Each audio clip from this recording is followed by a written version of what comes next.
there you are, Betty. Oh, hello, Mrs. Morton. What on earth are you doing in this dark room by yourself? Mrs. Morton, may I speak with you a moment? Of course, dear. But why aren't you with the others in the laboratory? That place frightens me. Oh, it's not that bad. Although I admit it's a bit gloomy. And that horrible mechanical man. I can't stand to look at it any longer. You're overwrought, Betty, dear. There's nothing horrible about a mechanical man. Frank has been working on it for 2 years now. And Jim has been helping us for a year. I know, Mrs. Morton. And I don't approve of James going any further with this experience. But why, dear?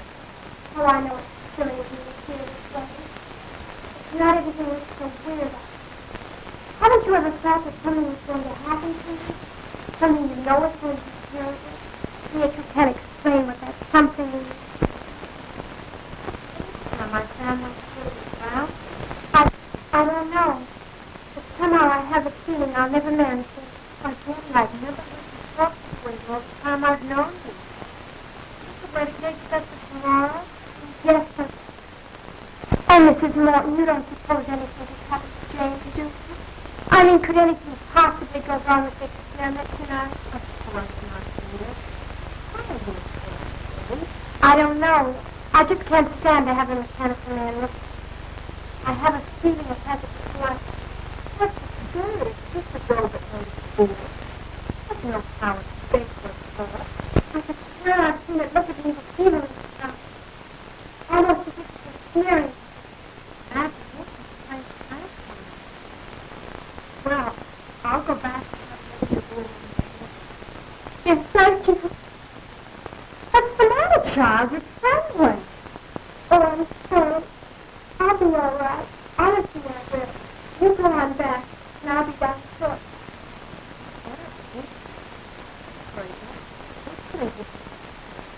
I'm sorry, Mrs. Blair.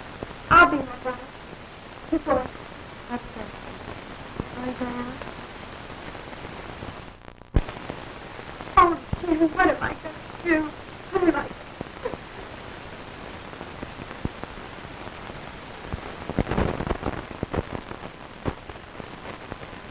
There we are. Mm-hmm. Now that should be just about it. Gee, Pop, will he work now?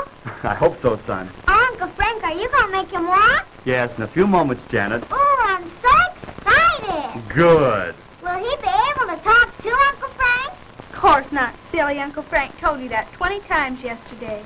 No, Mary's right, Janet. You see, this is just a mechanical man. He won't be able to talk. That's about the only thing he won't be able to do, though, Janet. You're right, John. The doctor's mechanical man will be able to do about everything a human being can do, except talk. How do you feel now that your work is about completed, Frank? Wonderful, Jane. And I want to thank all of you for standing by me. You've all been a great help. And without you, I don't know what I'd have done. Well, it isn't every day that one has a distinguished brother who invents a mechanical man.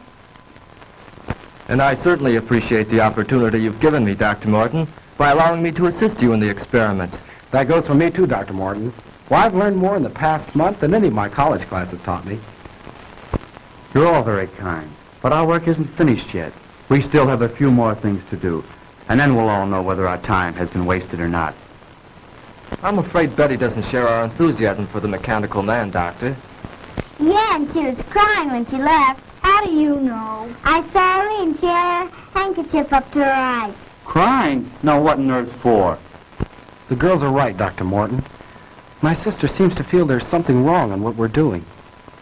But that's foolish. There's nothing to be afraid of. I know, Dr. Morton, but Betty is a very sensitive girl. She feels the work exceeding our limits. I'm sure she'll feel differently when she sees the results. Perhaps I'd better go to them. No, James. I know my sister pretty well. It'd be better to leave her alone for the time being. When are you going to time out, Pop? Patience, son. Patience. Now, so hand me that iron, John. This one? Right. Mm-hmm. Won't be long now. When do you think you can try it out, Frank? Just as soon as Mrs. Morton returns. By the way, James, where's Betty? She went upstairs a few minutes ago, Dr. Morton. Said she had a headache. Gosh, she's going to miss all the excitement. Well, when we're ready, you can go get her, Barry. You bet I will, Pop. Oh, hi, Mom. Hello, Barry. Have you seen Betty, Mrs. Morton? Yes, I just left her. She said she'd be up in a minute. They were just telling us Betty disapproves of our experiment. Oh, I think the storm has her on edge. She was much calmer when I left. Is there anything I can do? No, James. It's just a case of nerves, I think. Anyhow, let's give her a few more minutes alone. Well, if you think we should. We're just about finished, Madge. Won't it be wonderful to see a mechanical man move around, Mary? I suppose you'll let him help you do the dishes. I think your uncle would like that better than I would, Janet. Sometimes think that's why you invented a mechanical man. Oh, now, Madge. Well, you do hate doing little odd jobs, Frank. Well, if Frank's experiment is successful here tonight, none of us will have to worry about any odd jobs again. I can't say that I'd mind having a mechanical man in my business.